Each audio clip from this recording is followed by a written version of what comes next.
All right, Brad, so let's move it on to Indianapolis Colts versus the Chicago Bears. Another battle, by the way, of the AFC South and NFC North this week. Well, I wanted to talk about this game because, Indianapolis, I'm not seeing here anything that I wasn't expecting to see in the season. Phillip Rivers is a significant upgrade in the passing game to what Jacoby Brissett was last year. I felt the Colts last year were a team that could have made the playoffs if they had better quarterback play. Their defense is nasty. Their offense has more talent than you think. You add Jonathan Taylor, who I think is going to be another decade-long star in this league. I liked Paris Campbell, although he's gone now. Indianapolis's wide receivers and tight ends keep getting hurt. Change the record. I mean, it happens every year. At this point, we just got to expect it. T.Y. Hilton's, he's healthy now, but he's going to be banged up against T.Y. Hilton. But Phillip Rivers, in this offense, experience with Frank Reich as a coordinator, understands the concepts of the system. He's thrown for chunk yardage, thrown a couple interceptions. Again, it's kind of what I expect. Chicago now, to me, is interesting. Because very interesting. Finally, they move on from Mitch Trubisky, which I was shocked. Well, it's funny you say move on because I don't know if that's what it is. Maybe it's just a minor replacement, for a couple games. Who knows? Yeah, I mean, you're right. They could go back. I sincerely hope for Chicago fans they don't do the quarterback controversy for the rest of the year. Well, kind of thing. You know what's odd about football is if in a baseball game the pitcher starts playing like duty, in the sixth inning, they pull him and put in a fresh guy. But for some reason, that's not the case in the NFL. And why can't it be? The quarterback's having a rough day, put in the other guy.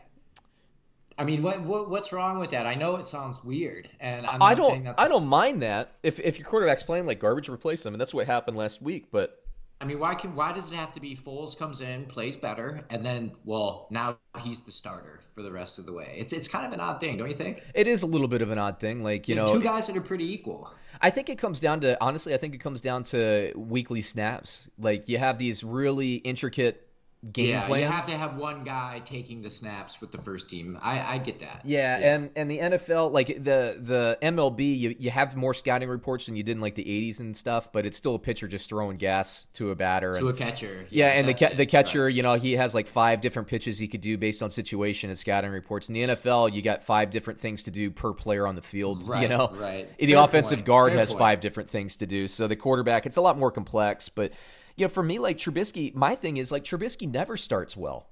So you can chalk up a bad first half to Trubisky his entire career. I mean, the guy was 2-0 at that point, and you get pulled at being 2-0. I mean, that says something.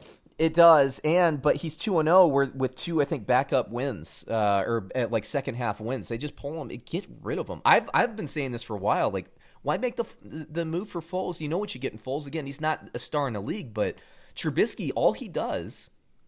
He uses his legs, which is nice, but all he does is just zero in on Allen Robinson. I know. Now, there's a game. God, it's just the fact that the Bears could have had Patrick Mahomes. I mean, how can a Bears or Deshaun Watson, who we just talked about? Yeah, or Deshaun Watson. And they traded up for him. I still can't believe they made that move because San Francisco didn't want a quarterback. They're like, let me give you something to move up that one spot. San Francisco's like, you sure we want a defensive lineman? They're like, no, I want to trade up and get the quarterback. Just sit there. Like Miami did this year. Like everybody was like, Miami, you got to trade up to number 2 to get Tua. Miami's like, we'll see if we like Justin Herbert. We'll see if he drops. And he dropped. Yeah. That is what happens in the draft sometimes. You got to you got to stick to your guns. But that was an awful trade. But anyway, Chicago, I do think they're on the right track, though. I think Nick Foles is better in this offense than Trubisky would be. I think in Nick Foles, you have more distribution of targets, which keeps defenses honest. Allen Robinson will still be good, but now Anthony Miller, who I think has been untapped potential his entire career, gets a lot better as a second receiver. I don't think a lot of people, like Bears fans, know him. I don't know that a lot of people know who he is outside of maybe daily fantasy players. And he's going to be a lot better. Jimmy Graham showed signs of life with Nick Foles. Yeah, that's right. He did. Yeah. I don't love Jimmy Graham catching touchdowns. I don't love him, but he's a lot better with a quarterback that can distribute the ball. So is he a game manager like a Kirk Cousins? Yeah, but he plays better in bigger moments than Kirk Cousins. Well, I wouldn't call him a game manager because Nick Foles will air it out. You're right. I think that's fair. the difference, man. He will let it heave. He doesn't play with a lot of fear, and he's not conservative. Mm-hmm. Like Fitzpatrick You're right. He's not afraid to let it loose. They're kind of the same guys. So I do I agree think from with that that standpoint, it gives them more options down the field.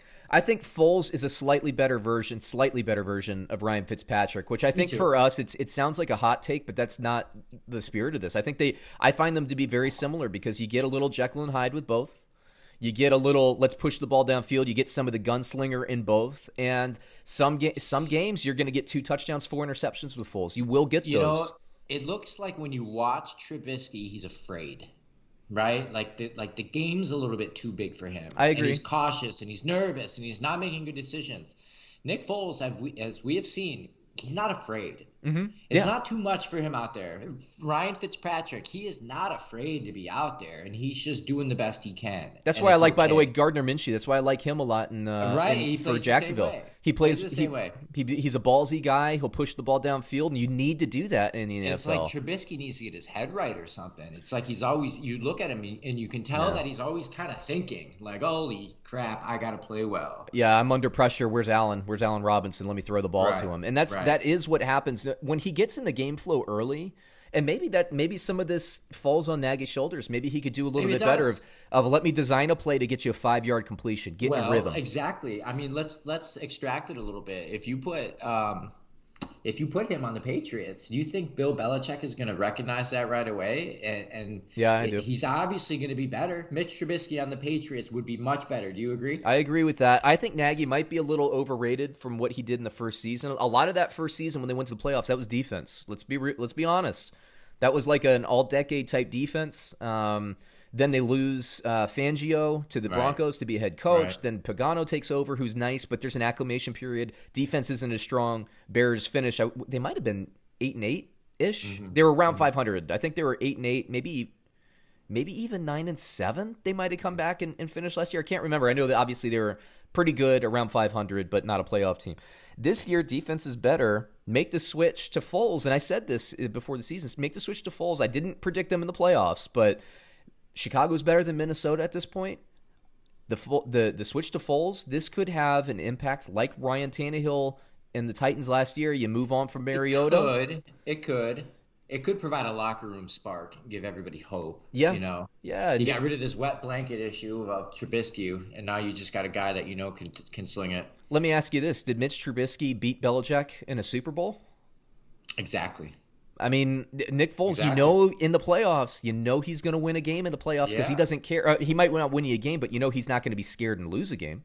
Right, because there's no pressure with him because everybody knows who he is. Mm-hmm. He's the guy that comes in when he needs to, and there's if he plays bad, there's no repercussion. He's not getting paid $20 million, and you could read that on him. He's just in there to play the best he can. Yeah, I think Trubisky can't handle the pressure of that pick. And I'm completely comfortable with Foles laying an egg and going 1 touchdown, 4 interceptions.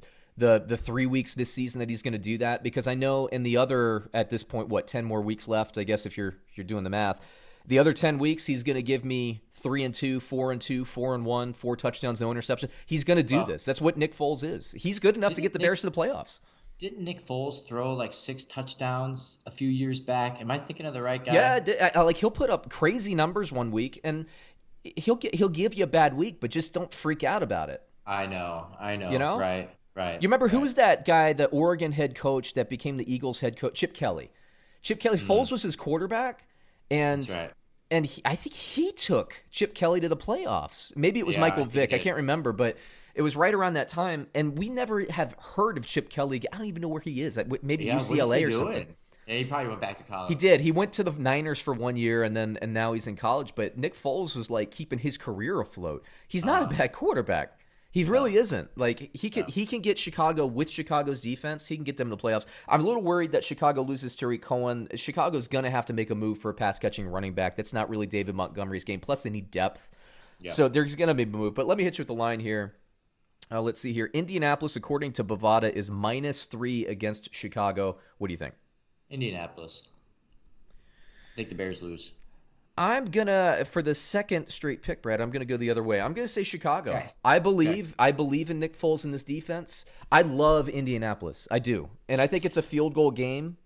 But I believe, Sean, that when they put Nick Foles in, that the defense wasn't prepared for Nick Foles. I think that they were really prepared for Trubisky. So it's all of a sudden you got a guy that comes in there and he throws change-ups constantly. Yep. And I think maybe that had something to do with the success. Now, a team with a full week to look at what Nick Foles likes to do, I think they're going to have better success. And I don't think he has a lights out day like you may be predicting. I don't know about lights out, but with the defense and with the extra efficiency in the offense, I believe that Chicago wins the game, so I'll take the points there. But I think it's a close one. I think these are two very similar teams, or at least in terms of evenly matched teams. Maybe not similar, but evenly matched.